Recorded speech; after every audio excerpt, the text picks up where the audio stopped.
Hello, everyone, and welcome to Cappuccino with HR. My name is Rudi Bauer, and I am, after nearly 40 years in business, 100% sure that the power and success of companies is heavily related to the passion of the people working for them.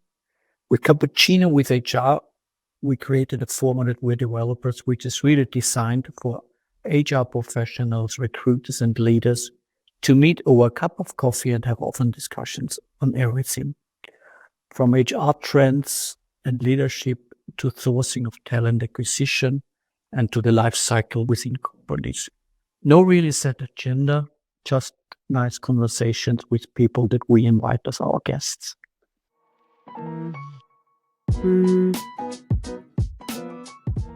Today I'm really thrilled that I've got a guest which I was really waiting for, Hung Lee. I met him last week in London. We had a really great time. We were talking a lot. We had a lot of fun time and a lot of really cool discussions. And I'm so happy that he's here in Vienna now in our office. He's joining us for our HR meetup in a couple of hours from now. So we're expecting some great guests here. And I'm really happy that you're here. So welcome, Hung.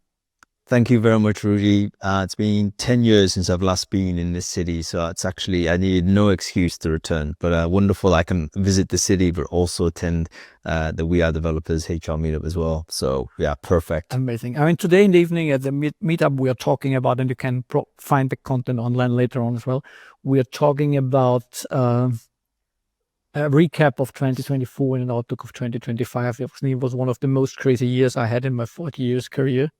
So I'm really looking forward to the discussion later on as well. But we had a really nice topic that came up during our dinner in London. You were explaining a kind of an idea which I really found amazing and fascinating. It was Team Red and Team Blue, if I remember it right. I think that was the topic we were talking about. And I would ask you to probably quickly explain what you see behind this kind of idea, behind this concept, because I really liked it and I was thinking about it heavily. And for that, it could be used in many different kind of aspects in organizations. So may I ask you to quickly explain the basic set and idea? Absolutely. So the purpose of having the red team, blue team idea is basically to try and solve the incumbent's dilemma. So the incumbent's dilemma is this problem that dominant organizations have, because oftentimes the reason why they've become dominant, it turns out to be the thing that ultimately prevents them from innovating, because the innovation is going to actually cannibalize the success that they've already got. So, we can see a very proximate example of this actually. Let's say German Auto is a classic example. I believe that's how we started the conversation. Yeah. They were dominant, obviously, in combustion engine.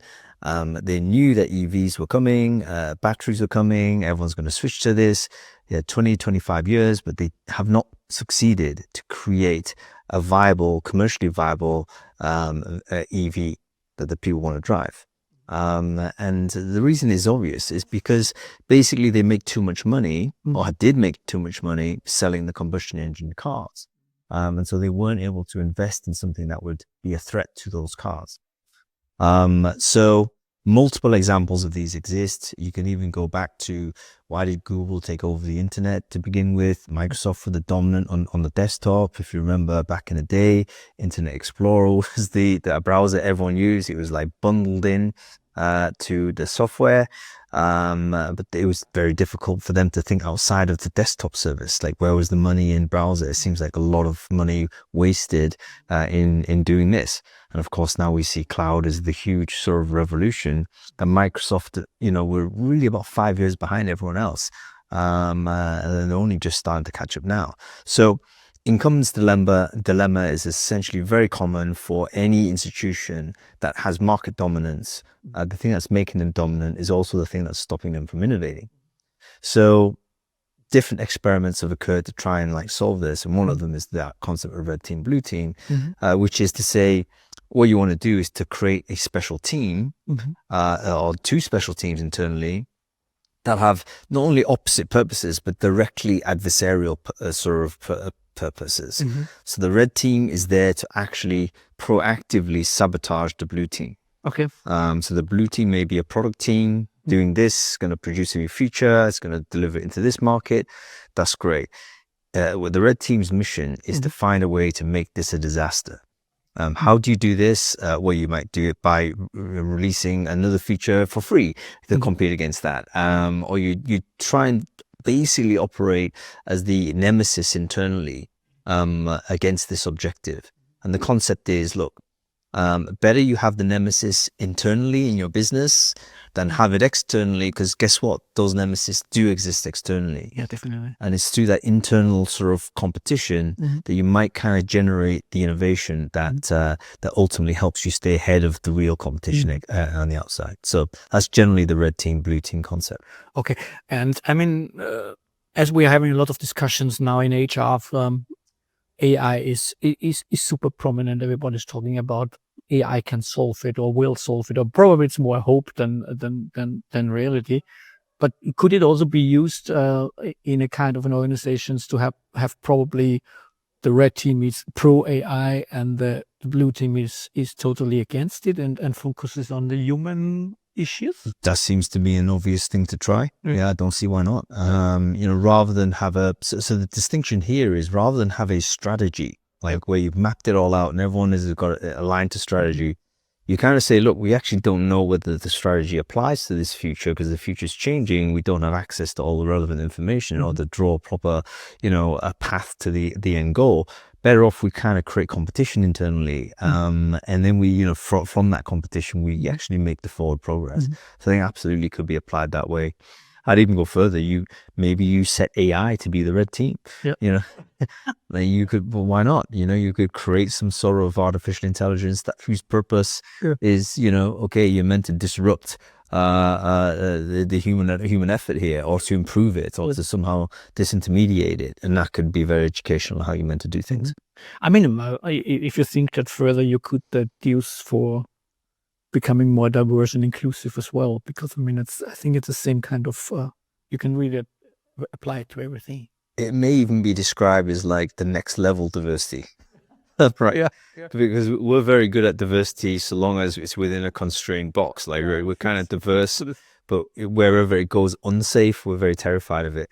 But here there is no safe space. It's like you're literally meant to make them. So the way in which the red team, blue team works is that you directly incentivize the defeat of the other team. Yeah.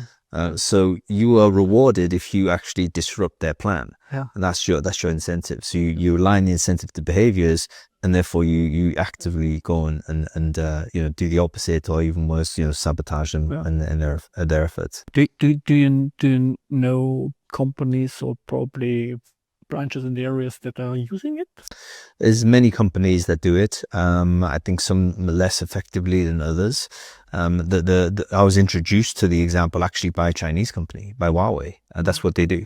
So they habitually have this standard format to have red team, blue team on every product innovation. And of course, they've come up with amazing product innovations, and not only recent days, but all through sort of their evolution as a business. So it's the embracing of competition, and to be aware that actually we can't be afraid of internal conflict, because actually it's much more scary to have the external conflict, because that's more. Yeah, of course, that's more dangerous. I mean, I founded my own consulting company. I think it was in 2001, probably. I think 2001, and we were doing a lot of consulting with clients and companies, and what we used, and it sounds very similar, was the Walt Disney methodology. So Walt Disney, that was, the story tells, I don't, if it's 100% true, I don't know, but he was always putting every idea into 3 of his rooms in his house. So he had this kind of white room where reality was the king, then had a black room where everything was destroyed, and then he had this kind of pink room where more or less the sky was the limit and dreaming was allowed. So probably it's very close to that idea as well. Yeah, I think it's very sort of related or adjacent to which is the concept of, look, you got to test it against, you got to intensively test it rather than have a predetermined path. Because it's from the testing that you'll see what the path really is. So it's an emergent sort of path rather than one you've pre-designed and thought this is the way. And how could companies implement that? Because I mean, the idea is amazing. I think it's extremely fruitful to really, as you said, I mean, you could either have the enemies internally in a playing environment, or you can have them externally as real ones. And I mean, I was working in the telecoms industry, and they got disrupted by a great idea. Yeah. We all know that. We all know the story. And how do you? I mean, I think the problem starts always at the top of an organization. And I mean, if you have saturated, and I don't mean that too negative now, but if you have saturated, successful managers that have been extremely successful with their ideas and with the way they were working. How do you turn that? What is a good idea? This is an example of what you've just mentioned as kind of goes towards an explanation as to why innovation's dilemma occurs. Is because as a company succeeds, it will obviously kind of recruit more people that have succeeded in the way you've succeeded, right? So over time, that bureaucracy builds up. That's very committed to that way of working. And there's multiple examples of very, very talented, very smart people that were unable to address the problem that was coming at them because they were too invested in this old way of working and Kodak with cameras, Blockbusters with Netflix, BlackBerry with iPhone. There's any number of examples. So it's very clear that I don't think it's necessarily a cultural problem per company. I think it's simply a problem with systems. Right, any system that succeeds will basically want to still succeed in the same way. So how do you fix this? I don't think you fix it. I think you just have to kind of be disruptive. You have to understand that in order to innovate again, you've got to destroy a great part of how you've been successful. That's hugely painful, very high risk. It's debatable whether it's a good recommendation because you're also looking at the longevity of your company and how long you want to be around as an organization. But you can imagine, let's say we teleported back in time to BlackBerry in 2005. Yeah, probably they would all agree we should try and destroy some of half our business. Because Apple came in and destroyed more or less all of it. So yeah, you need to, I guess you would be a very far-sighted leader to be able to consistently do it. And this is organization institutional renewal, which is generally very rare in any context. So you look at even civilizations, have they been able to renew? Actually very rare.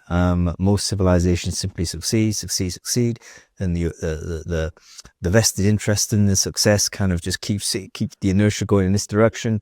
Some externality occurs, climate change, another rival power, something occurs, technology innovation that disrupts what you're doing, and they can't pivot because they're too invested in this, and they'll eventually just slide away. So there's a guy called Samuel Buria who's a kind of a public intellectual, but he's also a geopolitical risk analyst, and he's actually studied this. He studied sort of, okay, which civilizations can we say went up in success, then plateaued and clearly were declining, but then someone saw it and recorrected it and managed to give them another 100 years. Like, can we see examples of this? And he nominated 2 or 3, which thought, actually, that kind of qualifies as somebody came in, saw the problem, and was able to aggressively recorrect and gave them another way to succeed. But I think that fingers on one hand, sort of the historical civilizations have managed it. I mean, it sounds a little bit like it's much easier to be the winner of this kind of game if you're external, if you had nothing to do with the core business. And I mean, if you look on the automotive industry, I mean, BYD, for example, just to name an example, they came from a total different direction. A battery company. In fact, you look at Tesla, Elon Musk was not a car man. In fact, he was widely dismissed Yeah. by a lot of auto CEOs to say, this guy can't make a car. Of course he can't make a car. We make cars. Cars are very complicated. Okay, boom, comes Tesla, and it's like, what? So you're right. It might take an external person that is dismissive of the things as they should be done in order to do things completely differently. Even the probably iconic example is Steve Jobs. All the telephone manufacturers say, of course, there's no chance making a phone. What's he talking about? And then boom, he makes a phone, and it's not only a phone. It's a transcendent device that changes what phones are. So yeah. And I mean, how important do you think is? I mean, because that is what I experienced. I mean, especially if you take if for example even if you take the Tesla case, or even take the iPhone case, I think one of the reasons why this went so successful was that the human and the intuition and the human needs were taken serious. Because if I look on some other products, I still see a lot of engineering power, this kind of the true love towards features. So this kind of building more and more features, more and more buttons, more and more functionality into devices. But as we're living in a very complex world, I think that humans are really tend to have simple solutions that solve the problems. You describe it so well. I want to introduce two concepts real quick that I think that illustrate this point. There was a really interesting image of an automotive engine. It was like a new V8 engine. I think Mercedes produced it. It was just an amazing machine. It just looked beautiful, and it was pumping like this. You think, wow, that's like an incredible bit of engineering.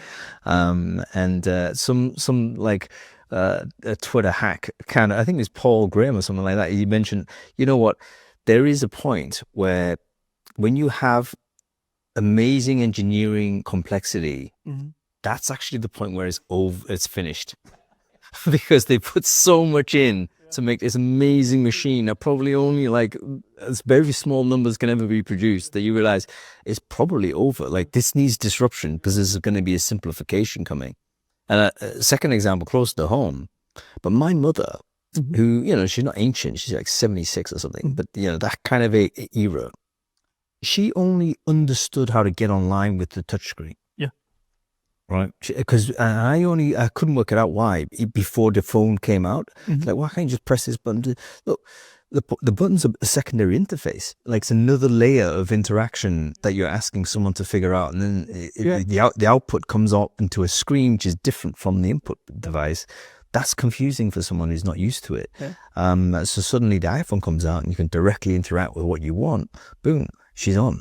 Yeah. So yeah, absolutely. So it's a simplification, beautiful design, and I think it's very close to the human intuition. And I mean, I see that in all the products that I personally really love. And I mean, I told you that I was working for Bang & Olufsen in the 90s, and they started already, I think, in the 60s and 70s to heavily think about what is the first level of usage for a product, the second level of usage, and the third level of usage. And they always tried to split that up in what kind of functionality do you need on a daily basis. If you have your audio video system, what is the second level, which you probably need from time to time? And what is the third level, which you never need, just in case of installation? And yes, I mean, they really covered this with some flaps and nice kind of mechanics at this time, because there was no other solution.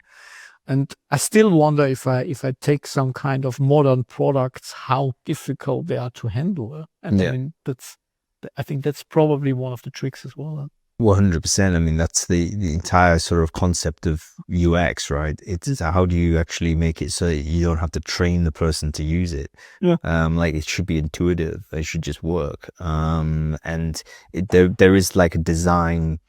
There is a design genius behind that. Like, the hardest thing to do is to make it simple. Yeah. Because there's loads of ways, levers and edge cases creep in, and as you say, eventually you get people that are very much this is why engineers and product managers tend to they evolve as like a duo to produce things, because engineers do like to feature build. They want to build every edge case, and because they tend to have like that deep understanding of the system. Yeah. for them it makes perfect sense, but usually an engineer is never the audience for the product, right? I mean, it's going to be just someone who doesn't know engineering.